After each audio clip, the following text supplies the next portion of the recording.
Hello guys, Shopee haul tayo. Hindi na ako nag-makeup kasi mabilis lang to. Saka tinatamad ako. Bumili lang kami ng trash can, trash bin. Kasi yung aming basurahan na iting kopong-kopong. Matagal na yun simula nung bagong lipat kami dito hanggang ngayon.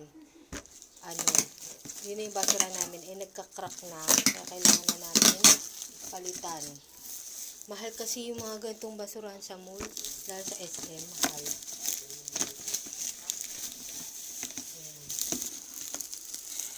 Mas mura yung kulay blue. Mas medyo mahal yung white o gray. Kaya, syempre doon tayo sa mura.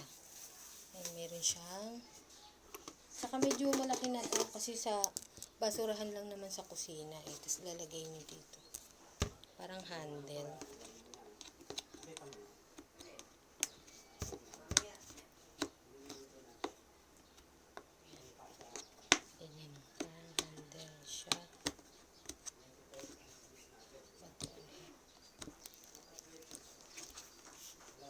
Yun.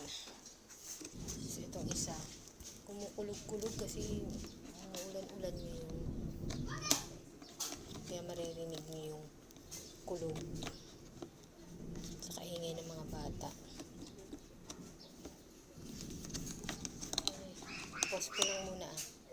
So, ayan. Nakabit ko na. Ayan. Meron siyang hawakang ganyan.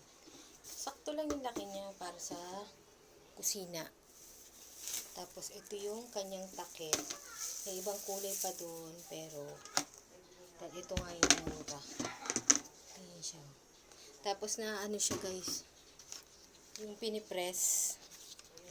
Ayan. Yung dati kasi namin, inaapakan. Nanggigitata na ito pinipress. Naghanap kasi ako nung ganun sa Shopee na inaapakan. Mahal. Mahal yung ganun. Kaya yung ganito na lang yung pinipress. Total basurahan lang naman. Kasi lagyan na.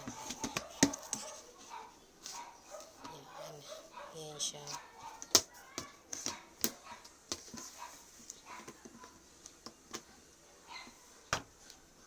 Ayun sila. Lagyan ko kaya muna ng plastic. Luma namin nung crack na. Ito yung gusto ko, hinapakan para hindi na madudumayan yung kamay mo. Yung na mahal. Kaya ito na lang. Ito naman pinipindot. Nilagyan ko na ng plastic.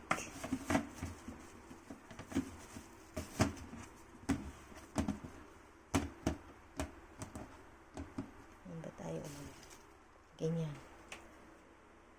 Okay.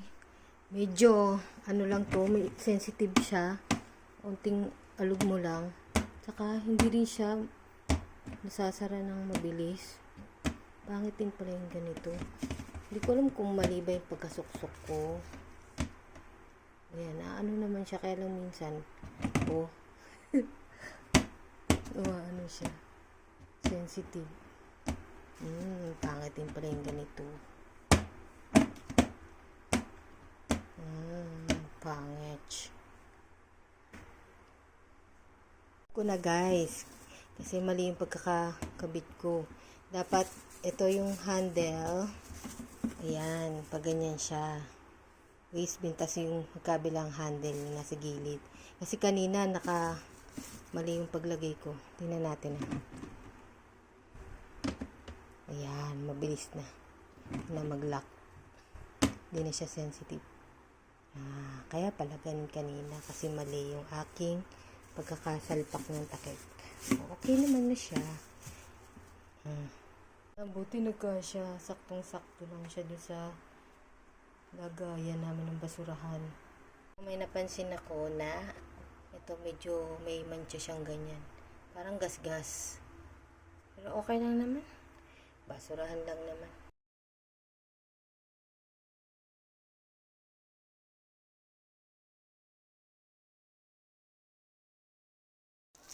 So, ayan guys. Next naman itong 3-in-1 makeup brush cleaner or bowl. Ayan.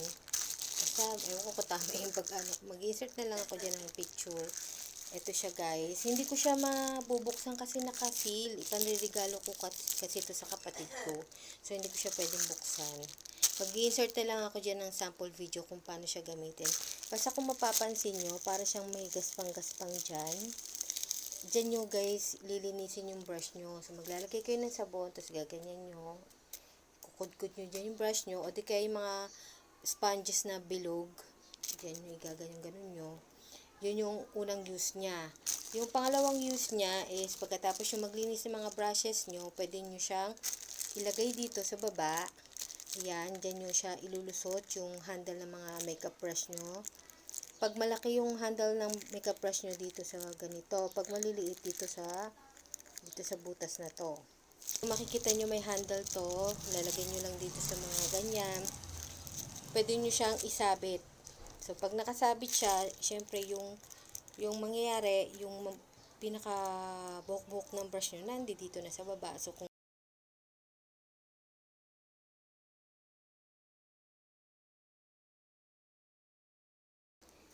yan. Next naman guys, itong parang siya, ponytail hair rope. Hindi ko alam kung anong tama yun. Basta mag-insert na lang ako dyan. So, para siyang ganyan. Para siyang spring. Kakaiba siya. Ito, kung gusto nyong pang girly, ito pang bata. Pero pwede rin naman to sa mga teenager, saka sa mga isip bata. Tinry ko siya. Ang cute din ito guys sa buhok. Kaya lang ang problema dun guys, ang daling matanggal nito. Tsaka ito, madaling matanggal. So, buti na lang marami kaming stock na mga pandikit sa bahay. Kasi, siya, madaling matanggal. So, ganyan siya guys, oh. So, mag-insert din ako dyan ng video para makita nyo. So, meron siyang parang ganitong bakal. Ayan. Yung bakal na yan. Dyan nyo ilulusot yung hair elastic. So, una muna is high ponytail. Pwedeng low ponytail, pwedeng high ponytail. And then, syempre may hair elastic. Ilulusot nyo to. Itong parang bakal. Kasi ganyan yan. Parang hook siya. And then, ipapalibot-libot nyo lang yung coil dun sa inyong tail ng ponytail. So, pwedeng pag ganyan lang siya, dikit-dikit siya. Or pwedeng yung nakaganyan, naka-loose. Mag-insert ako dyan ng sample. Pero nung tinry ko to sa buhok ko, ang ganda niya. Ang cute. Ang cute. Gusto ko yung medyo nakalusen and then ginaganon-ganon para magmukhang mataba yung tail. Kasi mag-insert ako dyan ng sample. Ayan. Ang cute na ito. Dapat iririgalo ko to, kaya lang nagustuhan ko, kaya akin na lang. Yan, kapag cute yung mga outfit nyo, ito. Ang ganda nito sa buhok. Ayan. Ito, dinikit ko to eh. Ayan. Hindi pa nga rin masyadong madikit. Pero okay lang naman guys, kahit wala itong hook. Kung halimbawa wala kayong pandikit, saka natanggal siya. Kahit wala na nito. Kasi tinry ko kanina nung natanggal siya. Ginamit ko to. Nagamit ko pa rin naman. Pinulupot ko lang siya sa buhok ko. Kumakapit naman siya. Pulupot nyo lang. Kahit wala na nito, nung parang hook, gumagana pa rin naman. Kaya lang syempre, mas cute sana kung may ganun, may design pa sa ibabaw. Yan.